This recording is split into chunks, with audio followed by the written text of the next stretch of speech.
A sound MotoGP fans have known for 15 years is about to disappear. The 1,000 cubic centimetre era ends in 2026, and the machines replacing it are already being built. Honda tested a prototype at Sepang. The first rider who climbed off said something nobody expected, and then Marquez made a prediction that changed the entire conversation.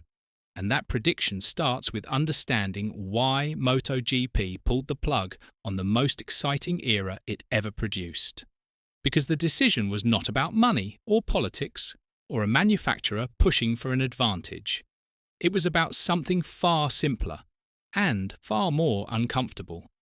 The 1,000 cubic centimetre machine that carried Marquez to 9 world titles had become too good. Not too good for the riders. Too good for the tracks, and in 2027 it gets replaced by an 850 cubic centimetre package that nobody has ever raced competitively, on Pirelli tyres that most of the grid has never used, under regulations that ban the devices and tools teams spent years perfecting. Every manufacturer rebuilds from zero. The question is who rebuilds fastest.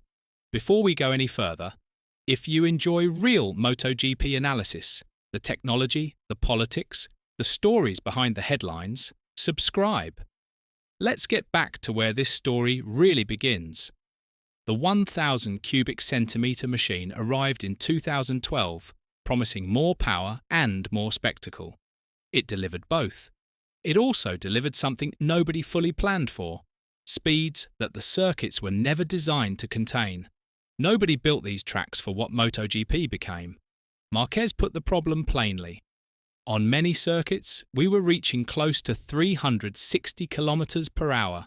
I believe such speeds do not add to the spectacle and greatly increase risk.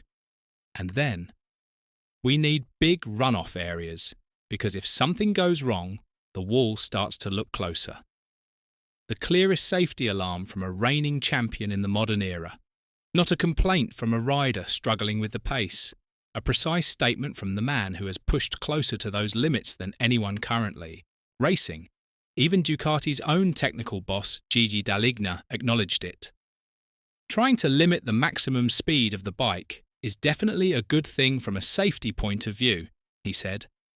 When the man who built the fastest motorcycle in MotoGP history agrees the speed needed to come down, the argument is over. The 850 cubic centimetres regulations are the response. But while the sport was designing the solution, one manufacturer was already building it, and what they found when they tested it is the part of this story that changes everything. Honda may have just taken the first step toward controlling the 2027 era before most manufacturers have even begun. For years, Honda has been the story of a manufacturer in crisis.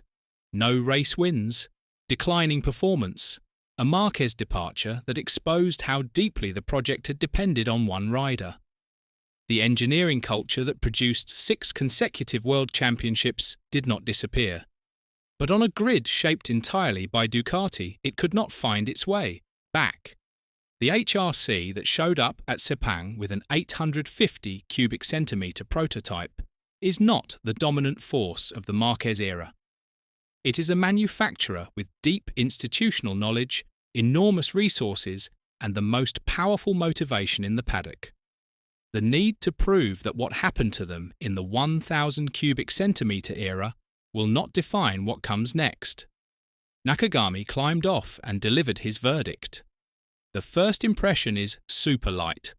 I was a bit surprised in these conditions. Yeah, quite nice. One test session. Rain-affected conditions. Nothing confirmed about lap times or race pace. But the message is not about data, it is about intent. KTM ran their prototype at Jerez in December. Yamaha are rumoured to have done early running behind closed doors. Ducati and Aprilia are targeting a spring debut. In a regulation reset where early development compounds into long-term advantage, the gap between who tests first and who tests last matters more than any single result. Because Marquez, the man who warned the walls were getting closer, looked at the 850 cubic centimetres regulations and said something that stopped the paddock. I think lap times at many circuits will be very similar or even faster because you have lower weight and horsepower but better handling. Most assumed smaller engine meant slower lap times. Marquez is saying it does not. And then, if you have less technical things on the bike, the rider can make more the difference. That sentence changes everything about how you read the 2027 era. It means the reset does not just change the machinery, it changes who the machinery rewards. Lighter, more mechanical, more dependent on rider instinct than electronics. Former FIM safety chief Loris Capirossi predicts the new bikes will be around 2.5 seconds slower per lap. Marquez thinks the handling gains cancel most of that out. One of them is right. The other discovers it the hard way in round 1 of 2027. But Marquez added the caveat that defines everything. Nobody can guarantee that you will have the best bike. No magic wand here. It will be a year of constant evolution.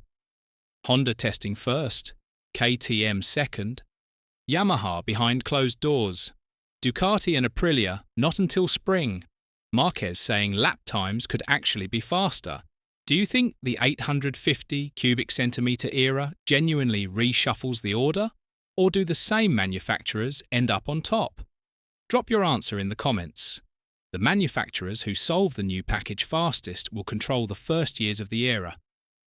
Ducati dominated the 1000 cubic centimetre era by understanding their machinery earlier and deeper than anyone else.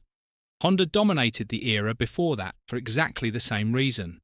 The 850 cubic centimetres reset gives every manufacturer the same blank page on paper. But blank pages do not stay equal for long. The teams already running prototypes arrive at 2027 testing with a head start the rest of the field will spend months trying to close.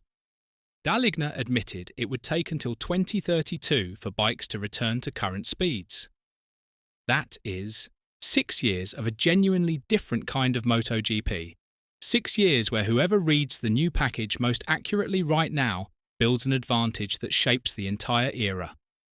What happens between now and the end of this season, in the programs nobody announces and the decisions nobody reports, will determine whether this reset genuinely reshuffles the competitive order or simply gives the strongest teams new tools to rebuild the same advantages they already have. The 850 cubic centimetres era is coming regardless. The only question is who arrives ready for it. Will the 850 cubic centimetre bikes actually be faster than the machines they replace? Or does Capirossi's 2.5 second prediction prove closer to the truth than Marquez's optimism? Does Honda's early prototype testing give them a genuine 2027 head start? Or is one rain-affected session at Sepang too early to read? And which manufacturer do you think wins the reset? If you enjoyed this breakdown, subscribe. There is a lot more of this coming. Leave your answers in the comments below.